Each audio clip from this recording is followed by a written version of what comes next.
What is up, everyone? Welcome to a special early morning edition of Ranked and Relentless podcast. It's the same time every week for you, but for us, it's not. I'm Rob. I'm Austin. And I'll tell you why it's an early morning episode, Austin. Here's the problem. Usually we do these shows, peel back the curtain a little bit. We usually record around 5 p.m., middle of the week, just enough time for us to get done doing our collective jobs. You actually leave your house and do an honest day's work. I sit on my desktop and make graphics of men in their underwear. Solid work, man. I mean, somebody's got to do it. Hey, look, there's worse things. Yeah. But once our work days conclude, we have enough time to, maybe wind down a little bit. For you, winding down is having coffee, which is insane. Mm-hmm. For me, winding down is eating an edible and having a cocktail. So we're gonna see who is more loopy, tired Rob or stoned Rob. I have a feeling it's gonna be close because we had to change things up this week. We had to kind of guerrilla warfare this one. Yeah. Because to get this, I'm having coffee now because it's the morning and it's appropriate. I'm not talking shit. I don't mean to. That was mean to me. but I had 2 cups of coffee since 6. I've been up since 6 this morning. It is 10 o'clock. I got up at about 8. Yeah, I got up at 8. Well, then that's another thing. Like, keep in mind, like, a lot of times whenever I get home, it's like 2 a.m. Right. Most of the time. So I got a 7-day loop starting today. Like, once we hit end record here, I gotta pack that up. Tonight I'm in Sonoya, Georgia with Action Wrestling. From what I understand, apparently Sonoya is where they film some Walking Dead shit because, I guess. So I'm in Sonoya, Georgia tonight at the local middle school out there. It's so crazy when you tell me these locations to do a wrestling match, like baseball fields. I'm surprised you're like, yeah, we're in this church, in 2 days. Have I ever done it? They do shows in churches. What the fuck? I don't think I've done one in a church. So there was one, Right. like, before I got with New South, they used to run, like, during the pandemic, they ran out of the Jesus Christ Arena, it was at a church. It was like a fucking, like, gym at a church, yeah. Like, Jesus the Christ idea Arena. of that, to me, is the same idea of a church allowing Bring Me the Horizon do whatever song it was in a fucking church. Like, these things shouldn't, all right. Yeah, I don't think I've worked in a church. It's possible. I don't think I have, though. But, yeah, like, there's a company in Georgia that runs, like, Hope Wrestling, I think is what it's called. That's like, yeah. A Christian wrestling. I was supposed to run a church. Okay. When MEW, it was before we folded unceremoniously, because I actually went with the booker to scout because the building we were supposed to run in, we couldn't anymore, got taken off the table. So we were gonna run in one of those little rec center gyms at a church, and then last minute the show got canceled. Dang. But yeah, so I was gonna, but no, yeah. So local middle school in Sonoya, Georgia tonight, which those are good shows. I'll tell you, like, they're good shows because one, you've got a locker room, so that's nice. Right. You've got a locker room. Sometimes you don't. Sometimes you might have a hallway. Sometimes you might have to go get changed outside. You got a locker room and you got somewhere to sit. You know that for a fact. Have we been to Sonoya? Did you ever take me over there? Or No, I've never been there. It's okay. I don't think so, but I think it's Coweta County, which I have, like, I think a lot of the shows at Action Run are Looking at some around pictures, there. it literally looks like just a downtown city. Yeah, dude. Like, Like a lot of, some like, the old South that's Atlanta nice, yeah. stuff. Like, we run a lot of that, like, just south of Atlanta. Like, Tyrone, Okay. Fayetteville, they're all Noonan. They're all close to each other. Gotcha. But so doing that tonight, hopefully I make well on merch because the schools are like the one shows where I can actually sell some merch because there's the one place where anybody buys anything. Then Saturday, I'm in Gadsden, Alabama with Spartan. They've got 2 shows that night. I don't know if I'm doing both. I think I might be doing commentary on the All Ages show and then ring announcing the 18 and up show. I don't know. I'm made for that 18 and up show. I'm made for that. So that's going to be fun, dude. Putting a microphone in my hand and letting me say fuck in front of 200 people, that's the best shit. So I've got that Saturday. Then Sunday got an early show at TWE, 5 p.m. bell time for Mother's Day. The name of the show is "Do I Make You Proud," which is, we had a band. We had a band, Broken Standard. I had a song literally asking my mother that question if I made her proud. Isn't it on your arm? No, wrong song. That wasn't Lost Cause. No, That's that right. was I can't think of the name. What was dude. the name of that one? Holy shit! We used to open our set with it. There was not What a Tease. Not that What was a about Tease. a girl. No, yeah, that was about a girl. Oh, shit, we haven't talked about our old bands in so long. I forgot half. Anyone of our else? Names. Anyone else? No. Anyone else? Anyone else? I thought Anyone Else was the song that I wrote. No. You wrote the riff. I wrote the lyrics. Right. You did write the riff. I've never wrote a single lyric. I'm just talking about the. No, yeah. You wrote. I thought you wrote Anyone the riff. Else was that soft kind of, because I was like, this is the most Manchester Orchestra like song. That's the one. Yeah, the lyrics are about how I can't make my mom proud to save the life of me. That's right. What the lyrics That's are. right. Okay. Yep. I remember.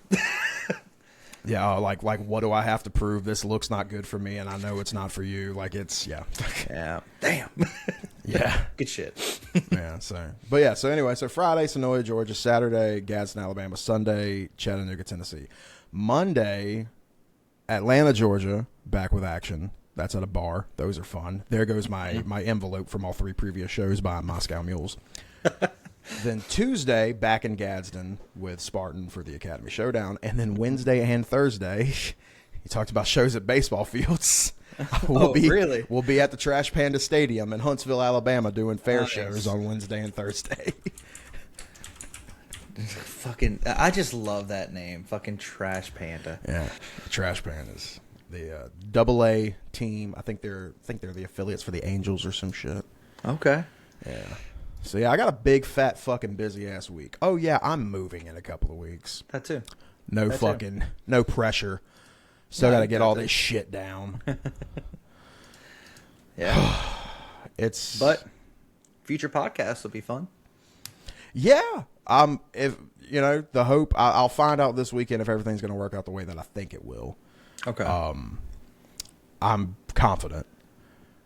And if they do work out the way that I think they will, there'll be a month's worth of podcasts that'll be different. That'll be we're excited about them. Yeah.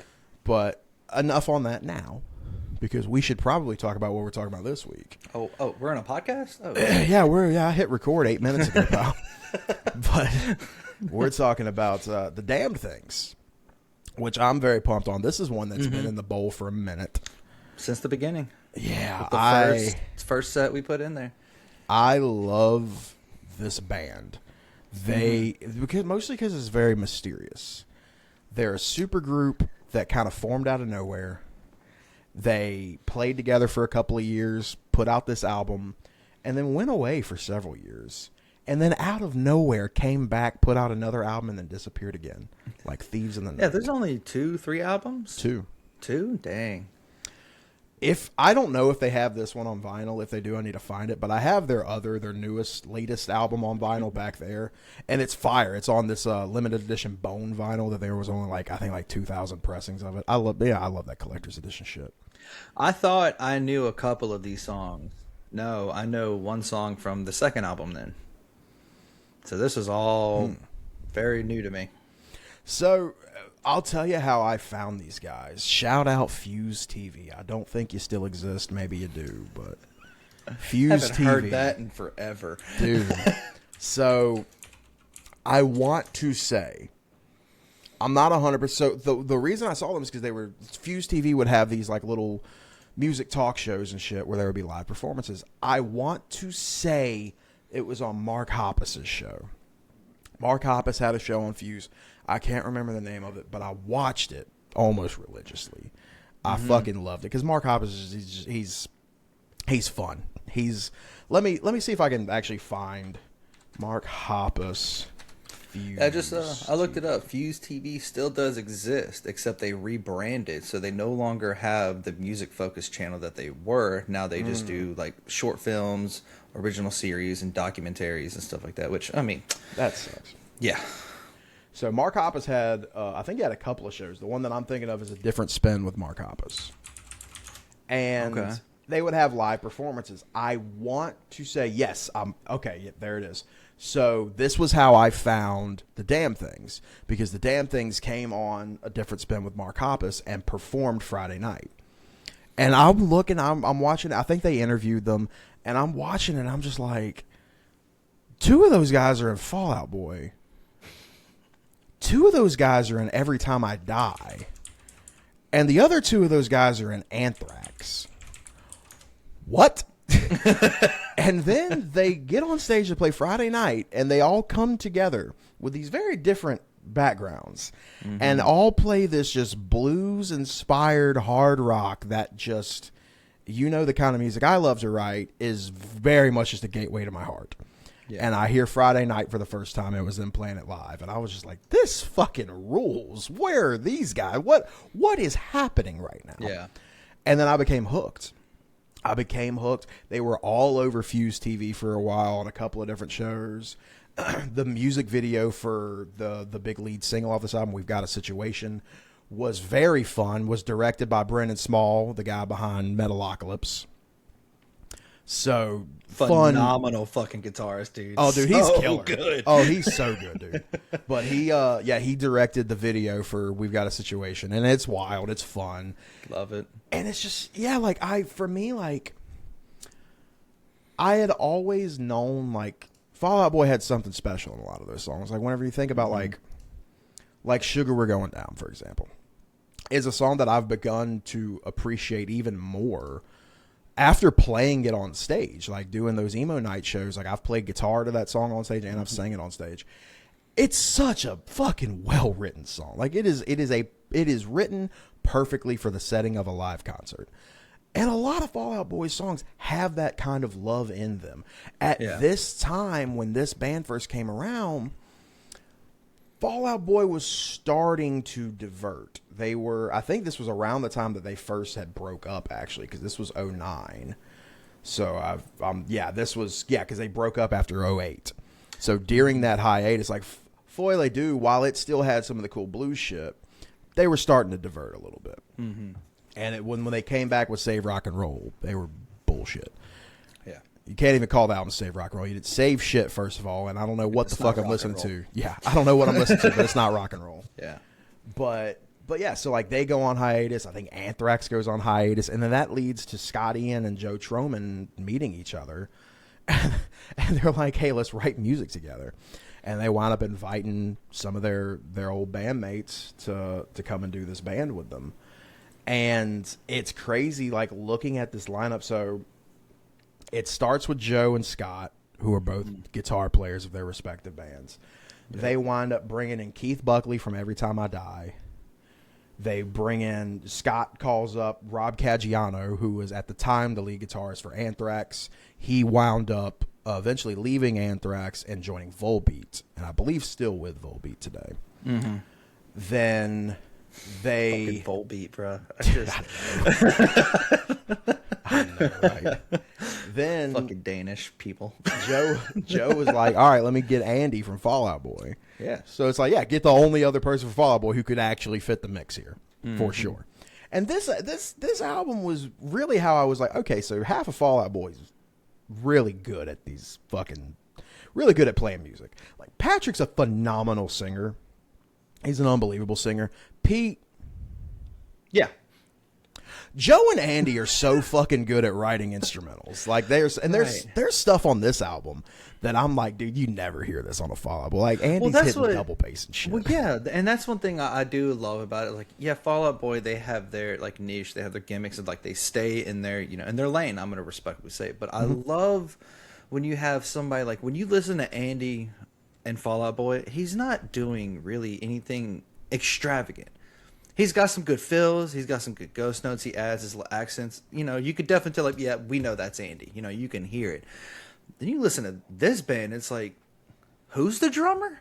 Okay, and which I love more because you really get the feel of, like, Andy is now like, all right, I can do what I'm really good at. I can show what I want to do and how I want to do it. He's fuckers hitting some crazy shit, and I'm like, That's not Andy from Fallout. What do you mean? He Dude, never has isn't a it? double bass. He never does tom work like this. Like, Isn't it wild? he's so powerful in this. And you get back into Fallout, it's like, yeah, this is fun. It's cute.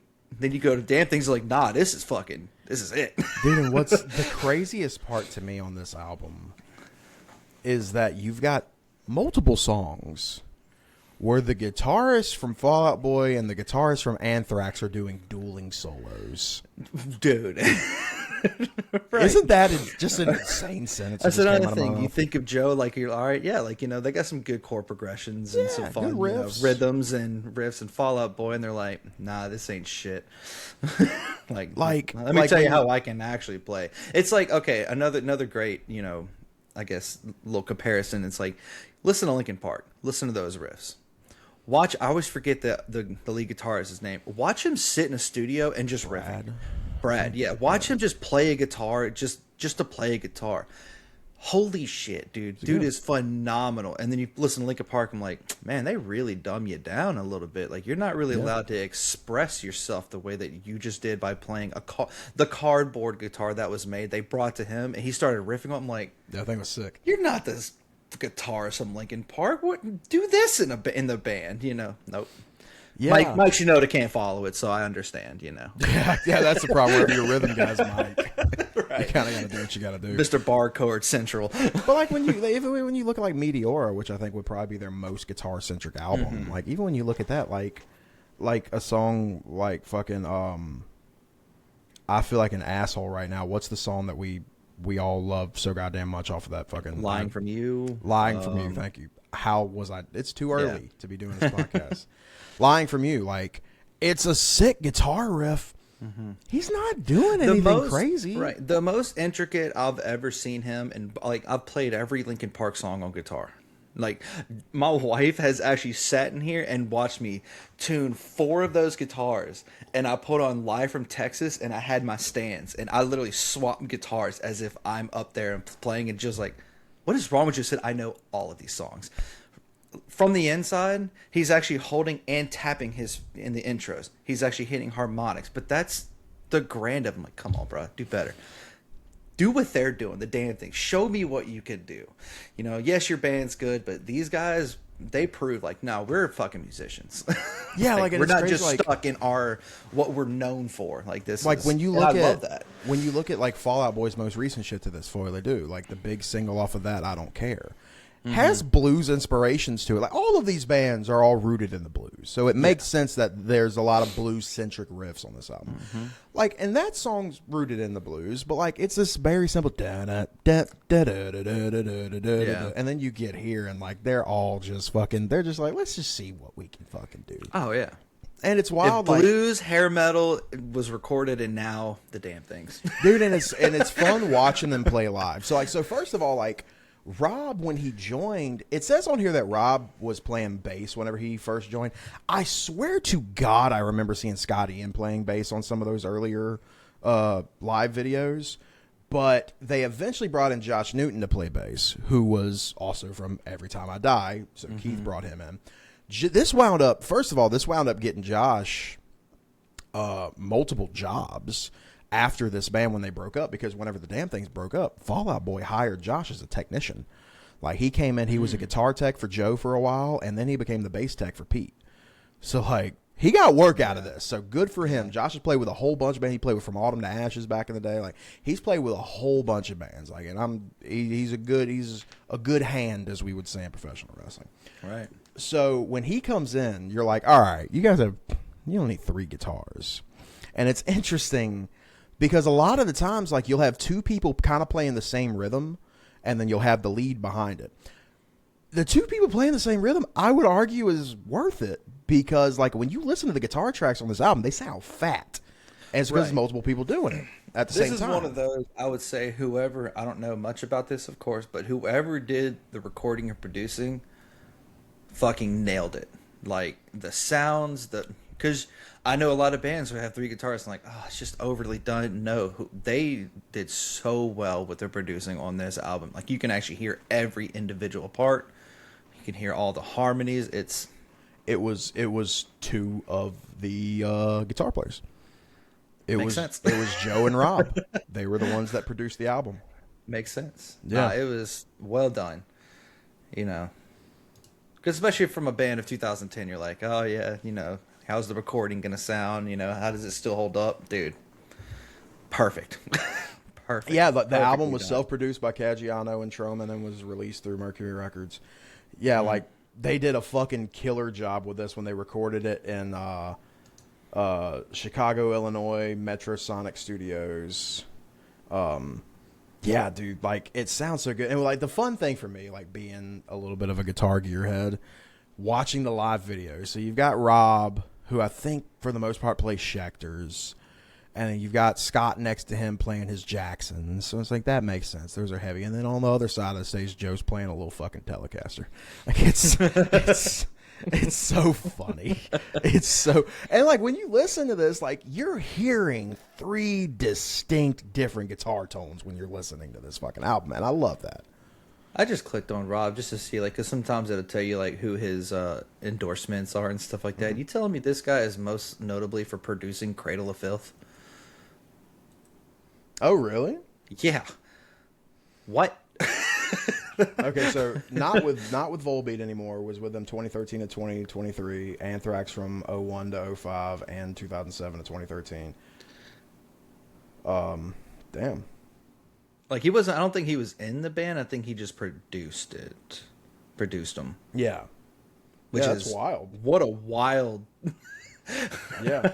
Also, a record producer / mixer under the alias of Scrap 60 Productions, most notably for producing Cradle of Filth, Anthrax, and Jesse Malin, along with many other prominent metal / hard rock bands. Yeah.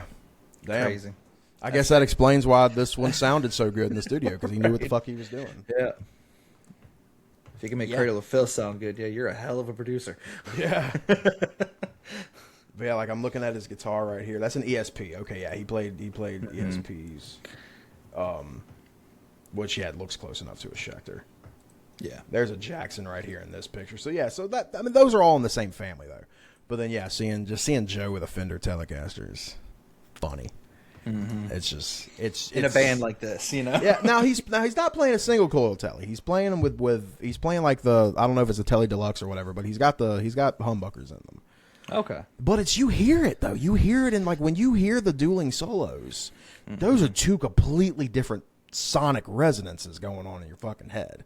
And that makes it so neat. Like, as much as I appreciate Leonard Skinner, they didn't need 3 fucking guitar players.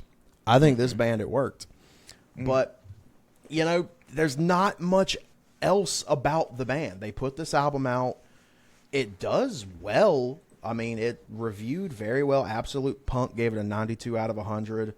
All Music 3.5 stars out of 5. Blair Magazine 4 stars out of 5. Melodic 3.5 stars out of 5. Rock Sound 9 out of 10. Like, it did very well. And I mean, when you listen to it, it's hard to hate on. Like, if you just like good rock music rooted in the blues, like, you're gonna fucking enjoy this. It's a good record. They broke up after that, went back to their respective projects. Then got back together, did not bring Rob Caggiano along. Josh Newton also did not come back along. So then they wound up bringing in the bass player from Alkaline Trio, Dan Andriano. He comes in and plays bass on High Crimes. And that added a whole new layer to it, because now you've got the skate punk influence mixed in with the hard rock and blues. And it worked. It worked. And you also got Dan on backup vocals, and Dan's a killer fucking vocalist. So that album's really cool too. And I'm not opposed to, you know, since these are the only 2 in their discography, I'm not opposed to covering High Crimes in the future. Yeah, you could throw it in there. But yeah, outside of that, that's the history of the damned things. There's not much else there. I've watched me and you love watching live performances on YouTube. I love finding Damn Things videos, because they're so much fun to watch. And Keith's he's an introverted front man, but like something about being in this band really unlocked something in him, I think. Like when you watch him, like with Every Time I Die, like, and how everything fell apart with that band is tragic as fuck. And Keith definitely seems to be not well. He's best case scenario weird as fuck. He's worst case scenario got some serious mental problems. Yeah.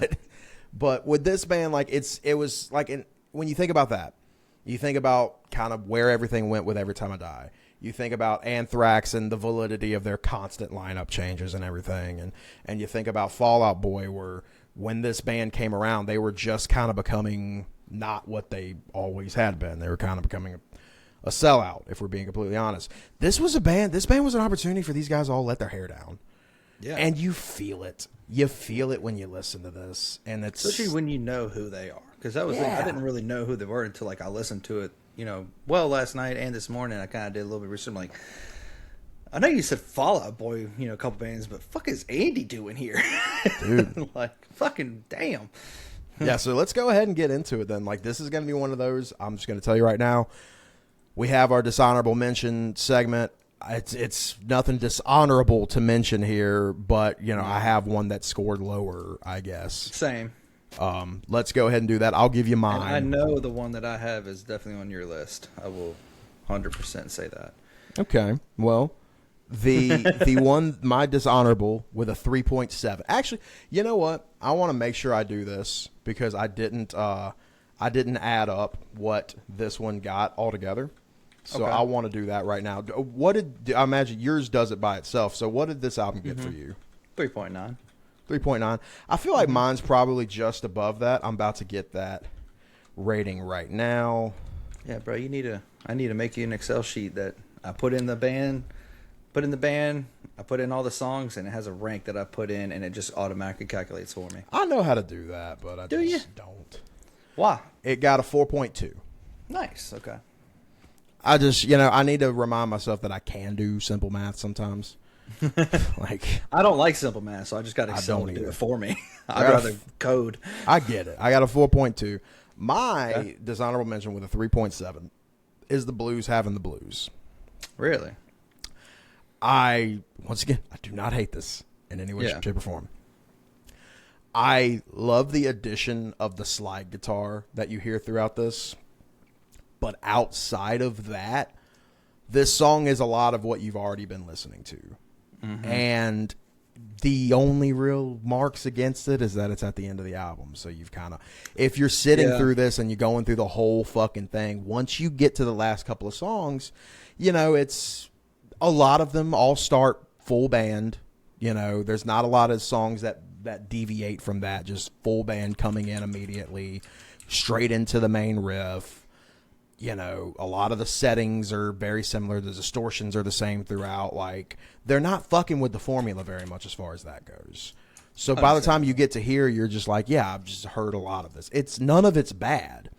Like, it's like I even said, that being said, it still rips. Like, it's just a lot of what you've already. It's just the end of the album. You're like, look, okay, I get it. So what have you got for your dishonorable? So the one, and has scored a 3.2, was We've Got a Situation Here. Okay. The verse is as Metallica as it gets. And that just, it kind of gave me a little off-putting. The chorus was phenomenal. The guitar riffs also, very fun. I got nothing. It was a good song. That's pretty much what I had. This was a good song. It's just whenever he came in and did his verses, I'm like, man, you could have told me that We've Got a Situation Here featuring James Hetfield, and I would have believed it. I think you might be. I don't know about that. Listen to the verse, brother. He got some oohs and ahs, just like James would do, and I'm just like, okay. But other than that, Andy riding on the bell was very fun. Like, the song still did, outstanding. Like, I wouldn't skip it. I would not change. I would even say it could be a perfect album. Like, even though the Blues Having Blues is right above it. So if I had two dishonorables, it'd be We've Got a Situation, the Blues Having Blues. But, just because kind of feel the same. You've already listened to all of this throughout the whole album. Yeah, I get that. Yeah. I'm putting the top 5 together right now because I forgot to do that part. Nice. I thought I was killing it. Nope. I've got it now. I know that song's in your top 5. Well, we'll find out here in a second who's going first. It is you. Okay. Well, so when number 5 is We've Got a Situation.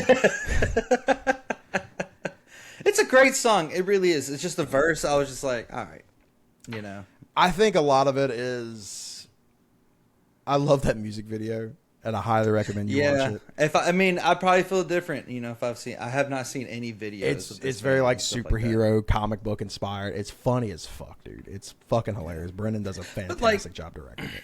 Bro, the chorus, the situation, like how he does it, man, like I could get through the verse, get to the chorus, and it's a fucking banger, So the thing that pushed it over the edge for me, one note that I made, I think it would have served better as the opener of the album. Because it does, I like the build up of that intro with the dueling riffs, the down, like I think that would have been really cool to open the album. I mentioned the big thing for me, and it's that chorus. If there's a song on this record that I want to sing along to, that's the one. The fucking He belts the fuck out of that chorus. The situation is out of our hands at the crossroad in the crosshairs. Just so good. And then that guitar riff behind it. Come and get me. It's just so catchy. It's the thing is, there's a lot of other songs that really could have been number 5. Like I've got the one that scored would have been number 6. I would have been totally happy with. The one that would have scored number 7, I would have been totally happy with. Like, it was kind of hard to narrow it down. Like, thankfully, there's only 10 songs on this album. Right. But like that number 5 spot was a tough. It was duking it out between 3 or 4 songs, if we're being completely honest. But yeah, we got a situation. What do you have for 5? I got Friday Night. Friday Night. Fun riff, poppy. It's so fun. The fucking solos are fucking wonderful.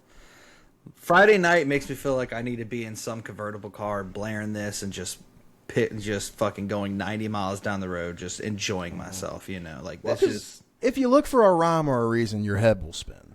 Yeah. So the lyrics. The lyrics in this song are amazing. And I like his voice. Like, he's got a good, like, I'm going to say about every single song. The vocals are fucking killer. Like, it's like if he can go an octave higher, this 100% would be hair metal to me. Sure.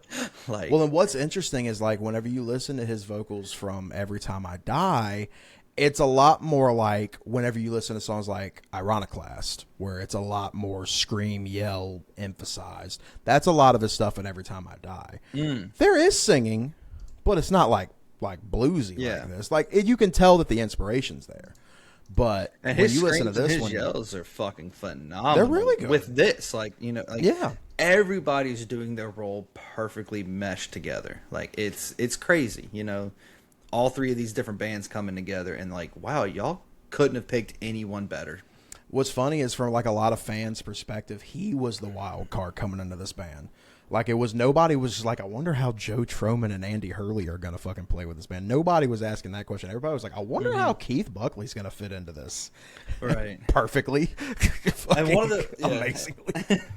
And then my notes, one of the things that definitely caught me off guard is I want to say it's after like the second chorus, it kind of drops, and I thought this was a Vox solo happening. The way it was produced, I'm like, no, that's Keith singing with an effect. Yeah. That's sick. Like, it sounds like it should have been a solo, but no, it's actual vocals. And dude, fucking respect. All right. My number 4. Little Darling. Little Darling. Come on, come on, come on, little darling. Dude, it's just, this is a Keith one, dude. Like, this was one, like, there's so many songs on this album. So to be completely honest with you, like, whenever I do go back to this album, like, it's usually 2 or 3 songs. I forget how much I love all these other ones, and Little Darling was a big one. I love that chorus so much. It's so fucking killer. The backup vocals, we're all the way, dude, it's so good. The only complaint I have on this whole song is there's that little, like, bridge solo area.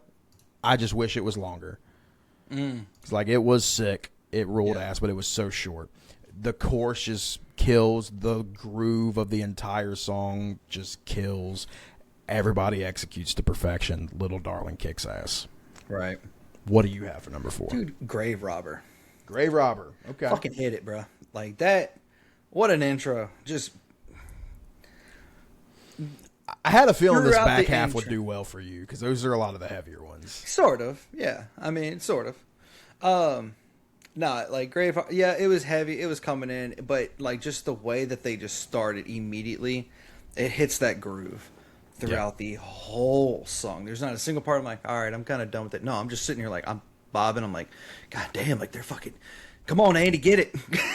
Fucking hit the piss out them drums. That's like, the big thing about this song is Andy getting it.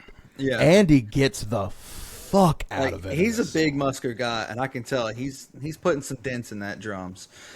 You know, this man is in that pocket through the whole thing, and it's just, and it's the same. It's kind of like one of those. It's the same thing that dun dun dun dun dun, dun like, yeah, but when you got those phenomenal guitarists backing that up, dude, like you're not gonna get bored. You're not gonna realize, oh, it's the same thing for what, almost 5 minutes. Yeah. That's another thing. A lot of these songs are pushing the like high 4 minutes, low 5 minute mark. There's one short one. Yeah, like there's one song that's 2.5, and there's a couple of songs in the 3 minute mark, but a lot of them are like heavy into 4 minutes. But this is where Keith is coming in, a little bit of halftime. Always a major fan of Keith screaming. You can get some triplets out of Andy. I'm like, oh fuck, what? Loved it. Yeah, that's a good song. I can say. Yeah. That was one of those I was battling out for number 5 for me. Grave Robber is a killer one. Once we get in where we're getting at in this album right now is we're getting into like these are my favorites. These are like holy shit, these songs fucking rule. Okay. For me, number 3 is My Little Black Heart. Yeah. This is modern blues at its finest. This just I love Keith's delivery on vocals on this song. I love the guitar kind of pausing and kind of letting the vocals breathe during the verses. The bluesy intro fucking rules.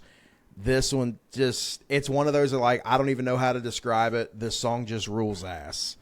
Like the halftime in the verse, like just the chorus is so well put together, but it's got that blues formula, you know, that AABA. Like it's just, it fucking works. It's so goddamn good.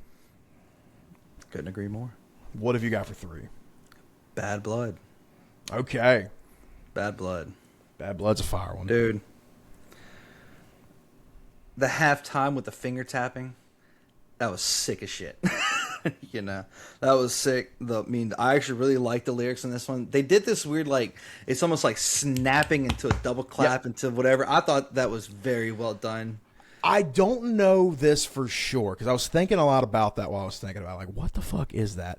It almost sounds like I don't know what they're called, but you know that like Mexican instrument where they like run the stick across it? I think they're like running the stick and then tapping. That's what it's could be. Yeah, that's what it sounds like. But at first, whatever it is, it rules. What was that? And I was like, oh, it works so well with the song. The chorus was sick. The verse, he is just singing his heart out in that verse. And I like, you also get some falsettos from him. Like, wow, the range of this guy was more impressive, really, than anything. But you know, dude, Bad Blood, sick, great song. Like, so Bad Blood was so close. Like, it's right under We've Got a Situation, and it's one of those that like it really depends on what mood I'm in. Yeah, because there's a lot of shit about this song that I do love. Keith's vocals, as you said, dude, he's got the falsettos. He does a lot of shit on this one. Like, he's like, in a lot of these songs, he's kind of staying in his comfort zone. This song, he's trying some shit. He's really trying some shit. The tapping fucking kills. It's one of the heavier tones on the entire album. I think up there with Grave Robber and Ironiclast. The chorus is great. Like, everything about it is so good. And I love when you got a band like this and everybody's kind of like dies down. You hear the bass, let him do his riffs, stuff like that, and then he gets to this long. What really sold me on this one was like everyone is just holding out the notes, and then Keith is just holding out his notes, but it's almost like kind of soft but ambient in a way. But like it's just, I love Bad Blood. This is wonderful. So all right. So it's looking like for a while here that we were going to cover the entire fucking album. We might. Well, we finally have a similarity because my number 2 is Friday Night. All right. The song that made me a fan. It's so fun. It's so fun. Oh, like dude, it's so good. Like it's I think the most infectious chorus on the album.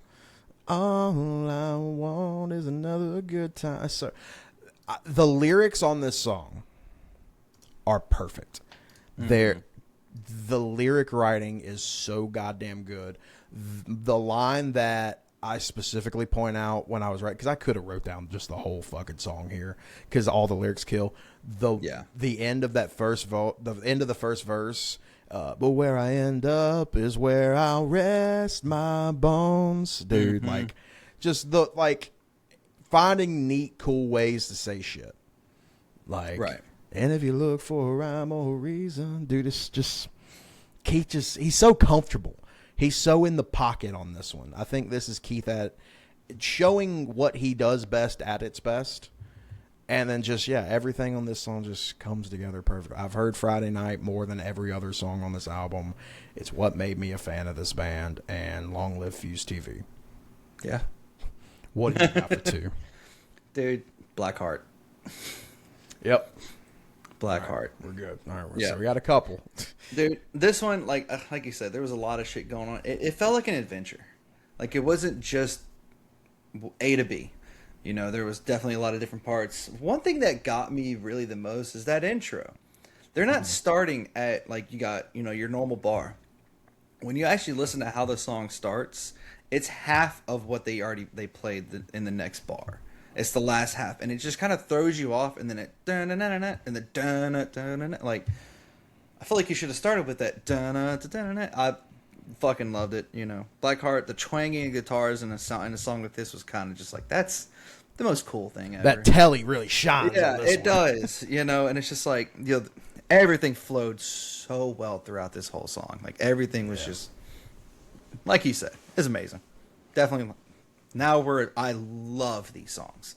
Yeah. My top 2, I will put this in a playlist that I have just to listen throughout work. I love these 2. God, I'm really curious what your number 1 is, because my first one, don't feel like to it's me, mine. it is the perfect song on this whole album for me. Like, everything about it through and through. There's nothing I can even say great and good, like, bad about it. It's just perfect. Fuck. I hope it's what I have, but I really feel like it's not. So we got Blackheart and we've got Friday Night. We know those are going to make the overall. We know that. Depending on what happens here, Blackheart might be number 1. Maybe. My number 1 is A Great Reckoning. Put mine up there. That song is perfect. There is nothing. Like, you can, like, in any rock band and that wants to have a blues influence, like, nobody can beat this song. That's how much I got through the albums. Like, yeah, this is good. I'm enjoying it. The Great Reckoning came up. I'm like, no, this is the best thing to have ever come out. It's so good. The intro, the band coming in, Andy riding the fuck out that bell, just sounded so fantastic. The groove was perfect. Just like I'll say about, what I say about, Grave Robber, it just hits that pocket, that groove, but this one just takes the cake. The chorus, the breaks, all of it. The chorus is phenomenal. The break at the end, I'm like, like, I guarantee, like, if The Great Reckoning was like, hey, we got about 30 people to kind of come into this song and tell us what we need to do and how we needed to perfect it, and they're like, yep, we perfected a song. Yeah. I don't know about the second album, but this one, dude, phenomenal. It's everything about it. Like the opening line, I'll let the coin toss figure it out if that's all right. Dude, just, his vocals are so good. I love the gambling undertones through the whole fucking thing. The king gets his aces cracked and I don't miss it. The best part, how you work in the line, I reckon, in a fucking hard rock track. Fucking dude, I'm not worth it, I reckon. Dude, just lyrics fucking kills perfect it. Like, dude, this one, yeah, And just phenomenal song. He has that little, like, whenever he hits the Kings Get Their Aces Cracked the second time, he just has that little the king gets the aces cracked. Just that little fucking change, dude. Keith is on fire on this one. This is one of the few songs where 3 guitars is absolutely fucking necessary. Like, needs to be done. Yeah. I think as far as the dueling solos on this record goes, this is my favorite one. Mm-hmm. Just everything about this song just like, kicks ass. Yeah, like it's kind of like the same. Like they're, we keep saying it's the blues on it, but like when you have a band that has 4 guitarists, we'll say that they had 3, but like they do the dueling solos, but you can kind of tell their own influences throughout the solos. Like it's not just, all right, we're gonna play the same style, play almost the same rhythm. Like it's just, it works so perfectly. Like how do you get 3 different bands, 2 guys from each band, and like, yeah, you can't get a better, I'll say it, a better supergroup that flowed, that worked so perfectly together. And this song proves that. Yeah, like absolutely. So let's go ahead and start putting this together. Good news. Yeah, pretty easy, huh? Easier than I thought it was going to be. Same. My fucking phone is blowing up right now, so I guess I've got a lot of shit to do before I fucking get out of here. But so we know A Great Reckoning is number 1. Yeah. It looks like Blackheart Friday Night kind of just found their places. Mm-hmm. So now between Grave Robber, Bad Blood, we got a situation, Little Darling. Dude, I'm just going to tell you right now, like, I'll just go ahead and put Bad Blood at 4. If I'm being honest with you. Like, Bad Blood belongs here. I would say, even though Grave Robber, I loved, we've got a situation. Yes, it was my dishonorable just because it was the lowest recording, like lowest of the numbers. Little Darling, what a phenomenal fucking chorus. Let's go ahead and just... like, to be honest, I'd like Little Darling because, man, that chorus, phenomenal. Yeah, I mean, all these choruses are phenomenal. Like, there's not a chorus in this whole album that's like, no. So well written across the board. Right. Yeah, it's insane. Yeah, fuck, that was easy. God damn it, that was the easiest one. Yeah. Number 5, Little Darling. Number 4, Bad Blood. Number 3, Friday Night. Number 2, Black Heart. Number 1, A Great Reckoning. I can't argue with that fucking 5. I would say this about this album. There's a lot of albums like, yeah, dude, you got to listen to these top 5s. Like, no, just listen to the whole fucking album. It's a good album. This album was just fun. It was great. It hit so many different tones that just... It's not often that I really win you over with one, and I think I did. Like, honestly, you did. I was like, yeah, I've heard a couple. Like, I've heard one of their songs because it was in Arkham City. That was, Trophy Widow. Right. So, like, I knew that one whenever I listened to it. I thought it was Bad Blood that I knew. Listen to it, I'm like, I don't remember this at all. Fucking rocks. Like, everything about this. Because there's a lot of albums you'd be like, yeah, it's this. I'm like, all right, it was okay. Nah, this one, phenomenal. It really was. Even if it got a 3.9, it just, dude, phenomenal album. Yeah, I mean, because I was just over that 4, I think 4.2 I said. Yeah, 4.2. Like, yeah, it just fits in the pocket.